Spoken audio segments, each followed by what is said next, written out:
Head movement জিনিসটা ইঞ্চির খেলা মানে বুঝছি, এটা কানের পাশ দিয়ে যাইতে হবে। যেমন আমি জ্যাব করছি এতটুকু যাবে, যেন আমার হাতটা এখানে থাকে। ক্রস করছি এতটুকু যাবে, ঠিক আছে? জ্যাব, ক্রস, এই হুক হুক, ঠিক আছে? ডাক ডাক, ব্যাক স্লিপ। হ্যাঁ, ব্যাক স্লিপের সাথে একটা পাও ইচ্ছা করলে ব্যবহার করা যায়। তো সেক্ষেত্রে এগুলো ইঞ্চির খেলা বলতে বোঝানো হচ্ছে যে খুব বেশি নামা যাবে না।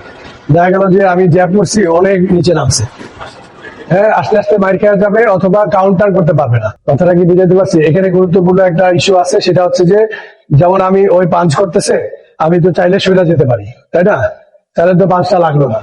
তাহলে আমি যে আবার জ্যাব করতেছে, আমি স্লিপ করতেছি, তাই না? এটাও পাঞ্চটাকেই অ্যাভয়েড করলাম, কিন্তু আমি তো অনেক ভিতরে রয়ে গেছি। কেন ভিতরে থাকলাম? আমি তো সরেও যেতে পারতাম, তাই না? একটা পাঞ্চি, কিন্তু আমি ব্যাক স্টেপ দিয়ে সরেও যেতে পারতাম, আবার স্লিপ করে ওই ভিতরেও থাকতে পারতাম।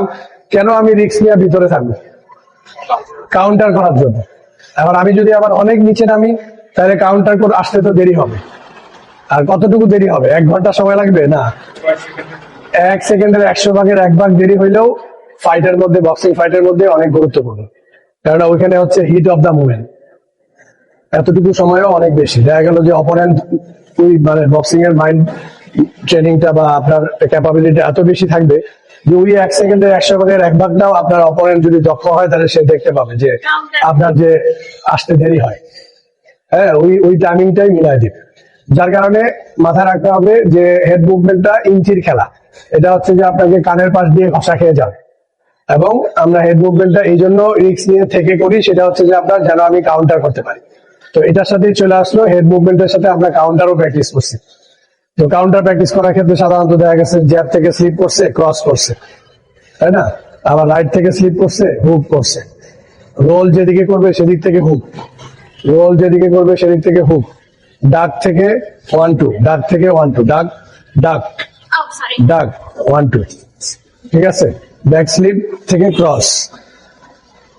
আমরা প্রতিটা হেড মুভমেন্টের সাথে একটা নির্দিষ্ট পাঞ্চ দেখাইছি, কিন্তু চাইলে এটা ভেরিয়েশন করা যায় দক্ষতার উপরে। আবার এটার সাথে কম্বিনেশনও করা যায়। দেখা গেল যে ওই জ্যাব থেকে স্লিপ করে ক্রস করছে শুধু, তাই না? এখন তো চাইলে সে আপার কাটও করতে পারে, হুকও করতে পারে। জ্যাবের সাথে আপার কাট, জ্যাবের সাথে হুক, ঠিক আছে? আবার দেখা গেছে ক্রস করছে না, শুধু 2-3-2 করতে পারে জ্যাবের সাথে। কথাটা কি বুঝাইতে পারছি?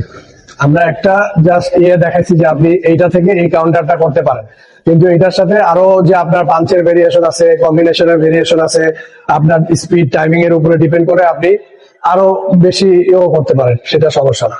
কিন্তু মাথায় রাখতে হবে এটা যে আমি হেড মুভমেন্ট করছি কাউন্টার করার জন্য। তো সেই ক্ষেত্রে আমার কাউন্টারের অপশন গুলো প্রাইমারিলি এটা। তারপরে আপনার ফাইটের সিচুয়েশন অনুযায়ী আপনি কম বেশি করতে পারবেন, আপনার অপোনেন্টের সাথে আপনার স্পিড ডিফারেন্সের সাথে ডিপেন্ড করে।